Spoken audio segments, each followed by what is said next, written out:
Come on, Chiefs fans!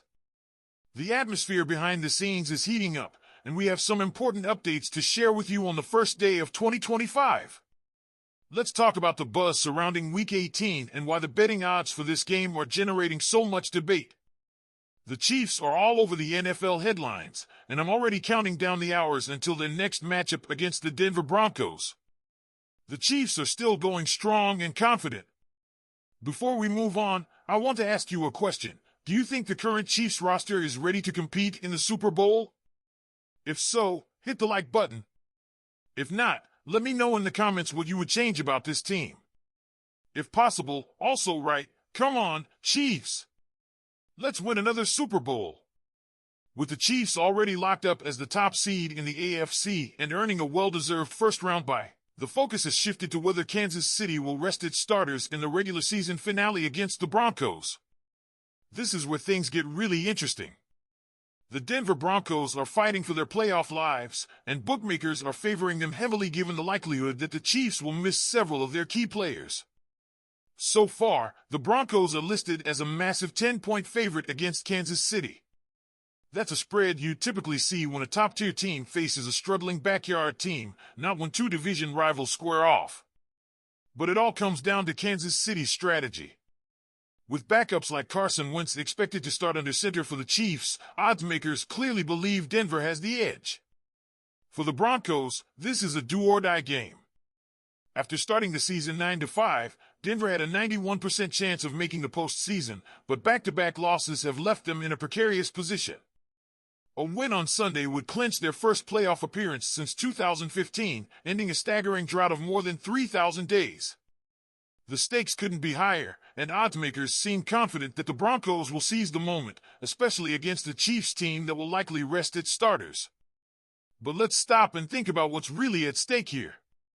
If Denver somehow loses to a Chiefs team playing mostly with backups, it could go down as one of the worst collapses in franchise history.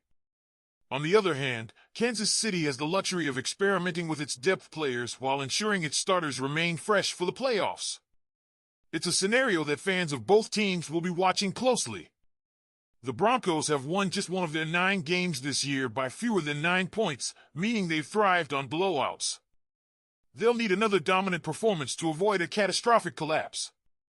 Still, Chiefs fans, let's not forget, Kansas City's backups have surprised us before.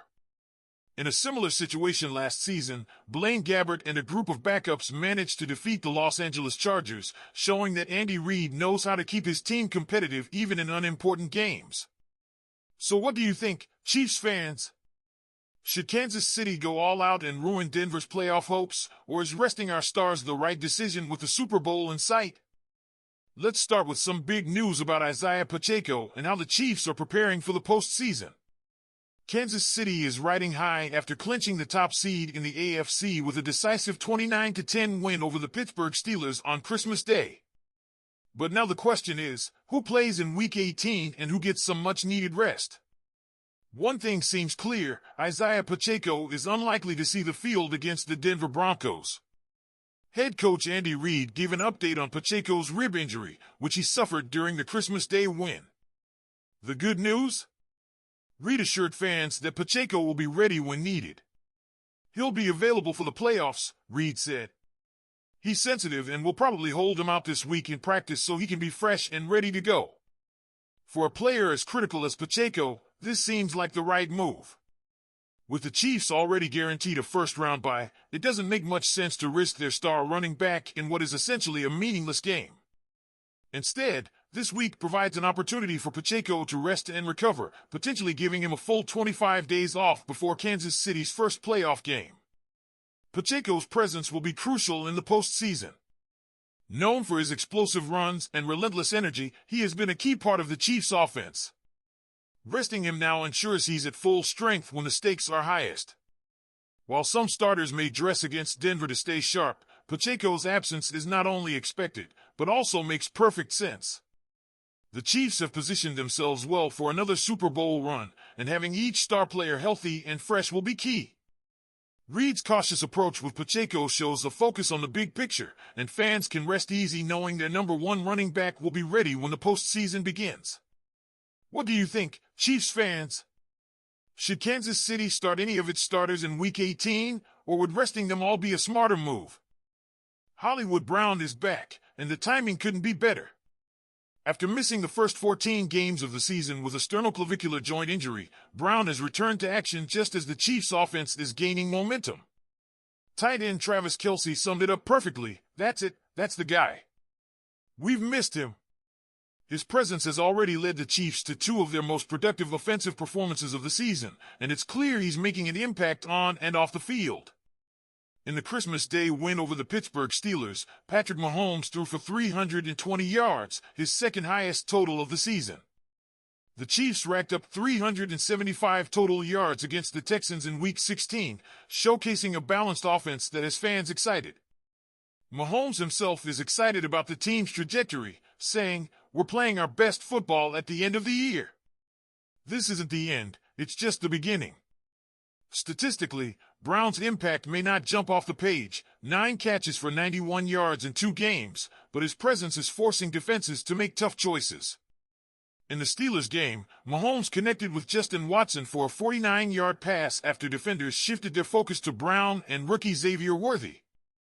It's that kind of versatility and unpredictability that could make the Chiefs' passing game a nightmare for playoff opponents.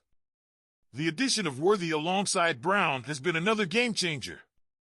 Worthy's 15 receptions over the past 2 games lead all Chiefs receivers, and Mahomes was quick to credit their growing chemistry. With Brown back and Worthy stepping up, the Chiefs' passing attack looks more dynamic than ever. Hollywood Brown's return wasn't just a boost for Mahomes, it was a shot of adrenaline for the entire offense.